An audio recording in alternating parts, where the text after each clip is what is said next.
आज का टॉपिक है maths standard 9th chapter 2 polynomials exercise 2.5 give possible expression for the length and the breadth of the each of the following rectangle in which their areas are given. अब देखो, अब हमको यहाँ पे क्या बोला गया, give possible expression for the length and the breadth of each of the following rectangle in which areas of the given. तो सबसे पहले सम स्टार्ट करने से पहले हम लोग रेक्टेंगल के बारे में जान लेते। किसके बारे में? रेक्टेंगल। देखो, रेक्टेंगल तो नवी चीज है नहीं, तुम्हारे लिए पहले भी आपने पढ़ा है।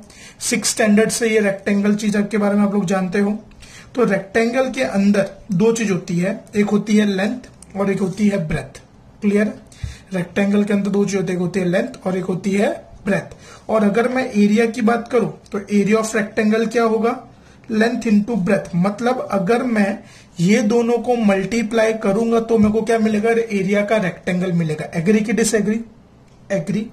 अब यहां पे हमको एरिया दिया हुआ है, अब इसमें से हमको क्या क्या फाइंड करना है? लेंथ फाइंड करनी है और ब्रेथ फाइंड करनी है। मीन्स हमारे पास क्या है? एरिया है, फाइंड क्या करना है? लेंथ और ब्रेथ करनी है। ठीक है। अब यहाँ पे लेंथ और ब्रेथ फाइंड कैसे करी जाएगी? फैक्टराइजेशन से। कैसे फाइंड करेंगे हम लोग? फैक्टराइजेशन। फैक्टराइजेशन में कौन सी मेथड करेंगे? Splitting the middle term. क्या करेंगे हम लोग? स्प्लिटिंग द मिडल टर्म, यानी मिडल टर्म को स्प्लिट करा जाएगा। अब देखो, अब उसको शुरुआत करते हैं। तो अब स्प्लिटिंग द मिडल टर्म किस तरीके से? तो मैं पहले एक बार क्वेश्चन लिख देता हूं। 25a² minus 35a plus 12। अब देखो, स्प्लिटिंग द मिडल टर्म अगर आप लोग पहली बार पढ़ रहे हो तो जरा ध्यान देना, फोकस रखना यहाँ पे। तो देखो, स्प्लिटिंग द मिडल टर्म में कैसे होता है? फर्स्ट टर्म और लास्ट टर्म के कोएफिशिएंट को हम लोग मल्टीप्लाई करते हैं। क्या करते हैं हम लोग? फर्स्ट टर्म और लास्ट टर्म के कोएफिशिएंट्स को मल्टीप्लाई किया जाता है। ठीक है। तब यहां पे फर्स्ट टर्म का कोएफिशिएंट क्या है? 25। लास्ट टर्म का कोएफिशिएंट क्या है? 12। तो दोनों का 25 इंटू 12 अगर आप लोग करोगे तो कितना होगा? 300। तो ये जो नीचे में करो ना, वो रफ वर्क है। हाँ, वो बेटा क्या है? Rough work. चलो, हमने इसको मल्टीप्लाई करा 25 इंटू 12 तो कितना आया? 300 आया। अब चलो, अब 300 के ऐसे फैक्टर बनाओ। देखो, लास्ट टर्म क्या है हमारा? प्लस। लास्ट टर्म के साइन क्या है? प्लस। प्लस करके हमको क्या लाना है? Middle term. यानी आपको 300 के ऐसे फैक्टर्स बनाने के कि आप अगर वो दोनों को प्लस करो तो आपका आंसर क्या आना चाहिए? 35 आना चाहिए। क्या आना चाहिए? 35। 35 क्यों? कि मिडिल टर्म 35। और प्लस क्यों? क्योंकि लास्ट टर्म प्लस है। तो सबसे पहले मैं 300 के फैक्टर्स लिखता हूं। तो 300 के फैक्टर्स क्या होंगे? 1 इंटू 300 मीन्स 1 और 300 को मल्टीप्लाई करेंगे तो आंसर हमारा 300 आएगा कि नहीं आएगा? फिर वैसे 2 into 150, 3 into 300, 4 into 75, 5 into 60, 6 into 50, 10 into 30, 12 into 25, 15 into 20। और इसके बाद फिर वो रिपीट होगा 20 इंटू 15, यानी इतना काफी। यानी ये सारे नंबर्स को हम लोग मल्टीप्लाई करेंगे तो हमारा आंसर कितना का? 300। कितना का हमारा आंसर? 3। यानी ये सब के 300 के फैक्टर्स है। अब हमको ये चेक करना है कि ये सब में से मैं किसको ऐड करूंगा। मीन्स कौन से? देखो, जैसे फॉर एग्जांपल मैं 300 प्लस 1 करूंगा तो 301 होगा। क्या मेरे को यहाँ पे 301 चाहिए? नहीं, मेरे को चाहिए 35। क्या चाहिए हम लोगों को? 35 चाहिए ना। तो 150 प्लस 2 तो 152 भी नहीं। तो ये देखो 20 और 15, तो 20 प्लस 15 अगर आप लोग करोगे तो आपका आंसर कितना का? 35 आएगा, मिडिल टर्म जितना। हाँ या ना? अब एक और बात बताओ, 20 और 15। चलो, हमको ये तो पता चल गया कि हमारे फैक्टर्स हैं 20 और 15। 20 और 15 में बड़ा कौन है? ऑब्वियसली 20 बड़ा है। तो जो टर्म बड़ा होता है ना, उसको हमेशा हम लोग किस करते हैं? मिडिल टर्म की साइन देते हैं। मिडिल टर्म की साइन क्या है? माइनस। इसको भी यहाँ पे क्या देंगे? माइनस। अब देखो, इसको स्प्लिट कर रहे हैं, मतलब 35 के दो पार्ट कर रहे हैं। देखो कैसे?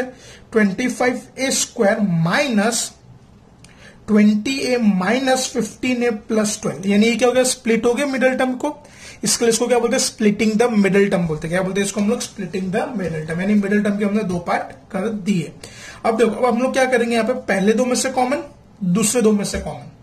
अब 25a² और 20a, तो देखो यहां पे थोड़ा सा रफ वर्क का मैं एरिया बढ़ा रहा हूं। तो चलो, 25a² को मैं क्या लिखूंगा? 5 इंटू 5 इंटू a लिखूंगा, और एक और a आ जाएगा, a² यानी दो बार a होगा ना। और 20a को मैं क्या लिखूंगा? 4 इंटू 5 इंटू a। अब कॉमन देखो, दोनों में क्या क्या आ रहा है? 5 आ रहा है, और ए आ रहा है, तो मैं दोनों में से कॉमन क्या निकाल लूंगा, 5a निकाल लूंगा। क्या कॉमन निकालूंगा, 5a। अब अगर आप लोग देखो तो 25 के पास क्या बचा, 5 और a के बचा, यानी 5a बचा, बीच में जो साइन है minus as it is. 20a में से मैंने 5a कॉमन निकाला तो बचा क्या, खाली 4, तो 5a माइनस 4 तुम्हारा पहला ब्रैकेट। क्लियर है।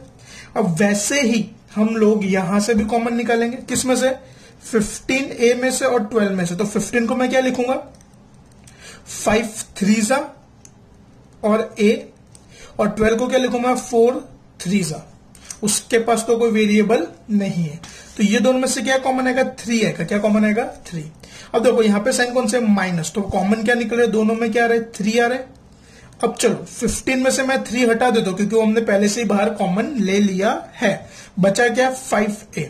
एक और बात, जैसे आपने यहाँ पे बाहर क्या कौन सी साइन रखी है, माइनस, तो अंदर की साइन क्या हो जाएगी, चेंज हो जाएगी। अंदर की साइन क्या हो जाएगी, चेंज। जैसे ये प्लस है तो उसका तो क्या हो जाएगा, माइनस। अब 12 में से भी मैंने 3 कॉमन निकल ले तो क्या बचा, 4। अब देखो कभी भी आप लोग अगर स्प्लिटिंग द मिडिल टर्म करोगे ना, तो हमेशा दोनों ब्रैकेट क्या होंगे आपके, सेम होंगे। क्या होंगे, हमेशा दोनों ब्रैकेट सेम। तो यानी देखो 5a माइनस 4 5a, यानी आपका सम राइट है। फिर 5a माइनस 4 पहला ब्रैकेट और 5a माइनस 3 ये दोनों कंबाइन कर दो तो आपका दूसरा ब्रैकेट। अब देखो thus possible length and breadth are 5a minus 4 and 5a minus 3। मतलब इसमें से किसी को भी आप लेंथ ले सकते हो, किसी को भी ब्रेथ ले सकते हो। तो ये तुम्हारा final answer 5a minus 4 5a minus 3। देखो ये जो पोर्शन है ये पूरा रफ है, खाली सम इतना पोर्शन है, आपको अच्छे से पता चले इसको इतना सारा थोड़ा गुचड़ा करा है। आगे बढ़ते हैं, सेकेंड सम यही टाइप का है जिसमें हमको क्या दिया, पहले से एरिया दिया हुआ है। क्या दिया हमको, एरिया दिया हुआ, और हमको फिर क्या फाइंड करना है, उसका लेंथ और ब्रेथ। तो चलो देखो सेकंड नंबर में क्या है, एरिया। तो देखो एरिया में क्या, 35y square plus 13y minus 12। तो इसको भी सेम वही तरीके से फैक्टराइज करेंगे। फैक्टराइज कैसे होगा, स्प्लिटिंग द मिडल टर्म। तो चलो, तो सबसे पहले 35y square plus 13y minus 12। अब यहां पे ध्यान देना जरा आप लोग। तो सबसे पहले क्या करेंगे, देखो ये रफ वर्क के लिए मैंने सेक्शन बनाया। तो सबसे पहले क्या करेंगे हम लोग, यहां पे फर्स्ट टर्म और लास्ट टर्म के कोएफिशिएंट को मल्टीप्लाई। पहला टर्म का कोएफिशिएंट क्या है, 35, लास्ट टर्म का क्या है, 12। तो 35 12 जा 420, 35 इंटू 12 करते हो तो क्या होता है आंसर आपका 420। अब आपको यहां पे क्या करना है, 420 के फैक्टर्स लिखने। तो 420 के फैक्टर्स क्या होंगे, 1 इंटू 420, 2 इंटू 210, 3 इंटू 140, फिर क्या होगा 4 into 105, 5 into 84, 6 into 70, 7 into 60, 10 into 42, 12 into 35, 14 into 30, 15 into 28 and 20 into 21। यानी ये सारे पॉसिबल फैक्टर्स है 420 के। तो चलो हमने सारे फैक्टर्स लिख दिए। अब सम पे आते हैं वापस। अब देखो यहाँ पे लास्ट टर्म की साइन क्या है, माइनस, और मिडिल टर्म कितना है, 13। अब हमको यहाँ पे क्या करना है, ऐसा इसमें से कौन सी पेयर है जिसको माइनस करेंगे और आंसर 13 आएगा। ऐसी कौन सी पेयर है जिसको हम लोग माइनस करेंगे और आंसर 13 आएगा। तो वो कौन से, 28 और 15 है। माइनस क्यों करना है, क्योंकि लास्ट टर्म की साइन माइनस है। देखो प्लस करके लाना है, माइनस करके लाना है, वो किस पे डिपेंड करता है, लास्ट टर्म की साइन पे। किस पे डिपेंड करता है, लास्ट टर्म की। लास्ट टर्म की साइन माइनस है, इसके लिए हमको माइनस करके 13 लाना है। तो अब देखो कौन कौन से, 28 और 15।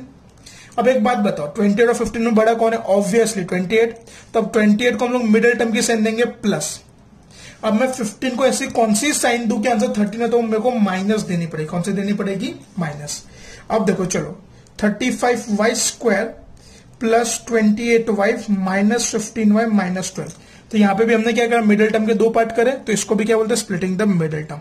अब वापस क्या करेंगे हम लोग, पहले दो में से कॉमन, दूसरे दो में से कॉमन। अब देखो 35y स्क्वायर 28, तो यहां पे मैं बता रहा हूं 35y स्क्वायर, तो 35 को हम लिख सकते हैं 7 into 5 into y into y, और 28y को क्या लिखेंगे हम लोग, 7 इंटू 4 इंटू y।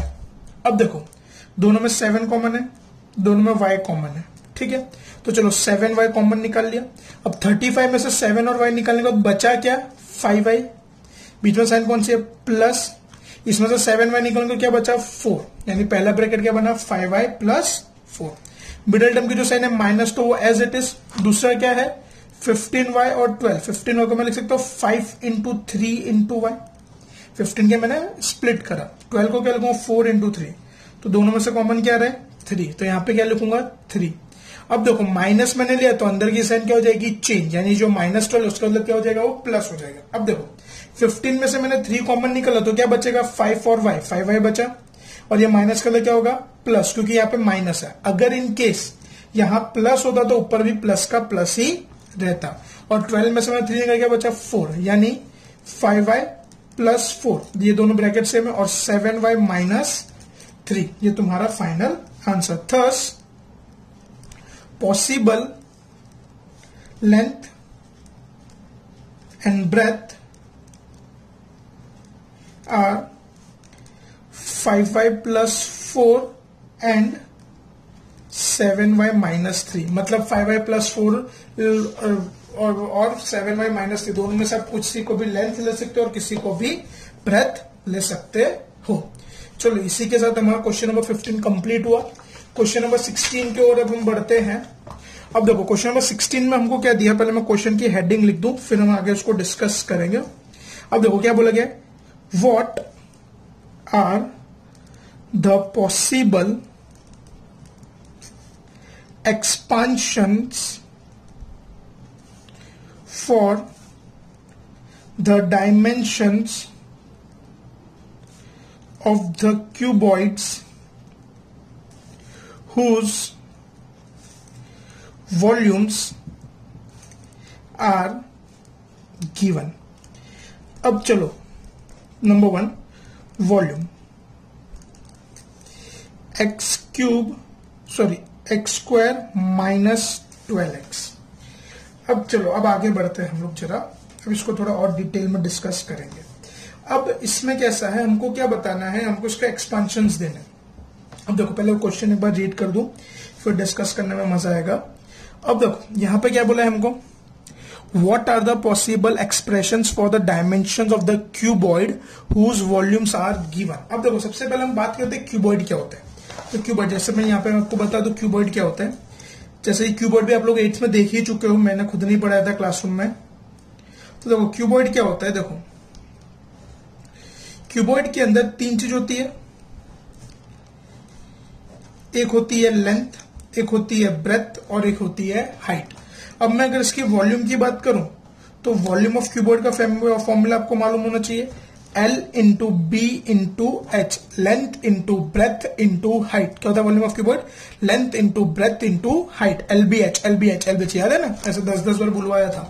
अब देखो LBH है उसका वॉल्यूम। अब यहां पे ध्यान दो, हमारे पास वॉल्यूम है, अब हमको ये तीनों चीज फाइंड करनी, लेंथ भी फाइंड करनी है, ब्रेथ भी फाइंड करनी है और हाइट भी फाइंड करनी है, ठीक है बराबर। अब चलो हम सबसे पहले हमसे शुरू करते हैं, क्या दिया हमको 3x square minus 12x।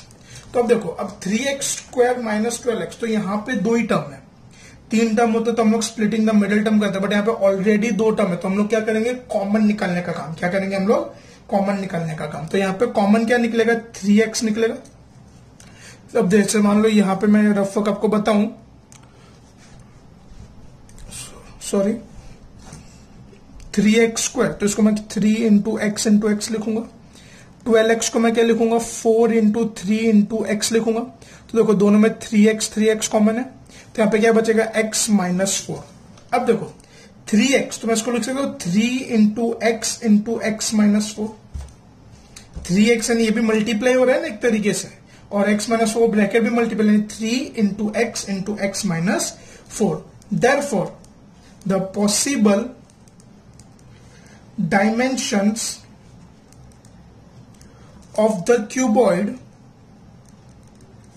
are 3x and x minus 4। तो उसके 3 पॉसिबल डायमेंशन कौन से, 3x और x माइनस 4, यानी इसमें से कोई भी लेंथ हो सकता है, कोई भी ब्रेथ हो सकता है, कोई भी हाइट हो सकता है। ये तुम्हारा question number 1 complete. Question number 2 देखते हैं, जो लास्ट समय पूरे चैप्टर का, इसका ये चैप्टर पूरा हो जाएगा, फिर हम नेक्स्ट लेक्चर में नवा चैप्टर्स के साथ आएंगे। अब इसमें क्या दिया हमको वॉल्यूम, तो देखो वॉल्यूम क्या है हमारे पास 12ky² plus 8ky minus 20k। अब चलो तो सबसे पहले मैं जो वॉल्यूम है वो लिख दूंगा 12ky² plus 8ky minus 20k।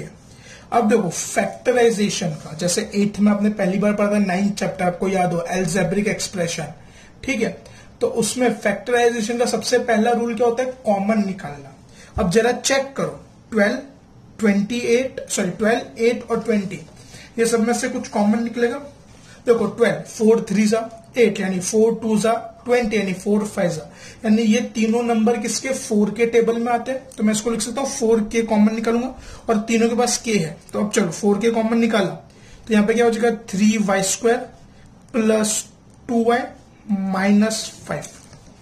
समझे कि नहीं समझे, हमने क्या कॉमन निकाला यहाँ पे 4k कॉमन निकाला। क्या कॉमन निकाल लिया 4k, तो बचा क्या हमारे पास 3y, यानी 12 को 4 से डिवाइड करो तो क्या बचेगा 3, 8 को 4 से डिवाइड करो यानी क्या बचेगा 2, 20 को 4 से डिवाइड करो तो क्या बचेगा 5। अब हम लोग यहाँ पे क्या करेंगे, स्प्लिटिंग द मिडिल टर्म। तो देखो 4k तो बाहर ऐसा का ऐसे रहेगा मजे में। अब यहाँ पे जो भी होगा कैलकुलेशन यहाँ पे होगा। अब देखो अब यहाँ पे सबसे पहले इसका रफ वर्क मैं आपको बता दूं, ये साइड में मैं कर रहा हूँ रफ वर्क। अब देखो सबसे पहले फर्स्ट टर्म लास्ट टर्म को मल्टीप्लाई, 3 5 जा 15। अब 15 के पॉसिबल फैक्टर्स क्या हैं, 1 इंटू 15, 2 के टेबल में तो आएगा नहीं, 3 इंटू 5, यानी ये ही दो पॉसिबल फैक्टर्स है। अब लास्ट टर्म की साइन क्या है माइनस, मिडिल टर्म क्या है 2। अब ये दोनों में से मैं किसको माइनस करूंगा तो मेरा आंसर 2 आएगा। तो ऑब्वियसली बात है 5 और 3।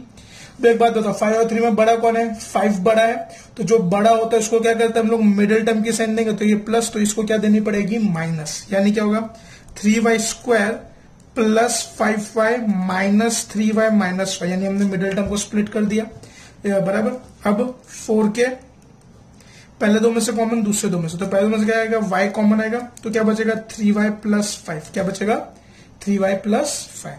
अब देखो 3y और 5, इसमें देखो बीच में साइन कौन से माइनस, तो पहले तो साइन माइनस लिख देंगे।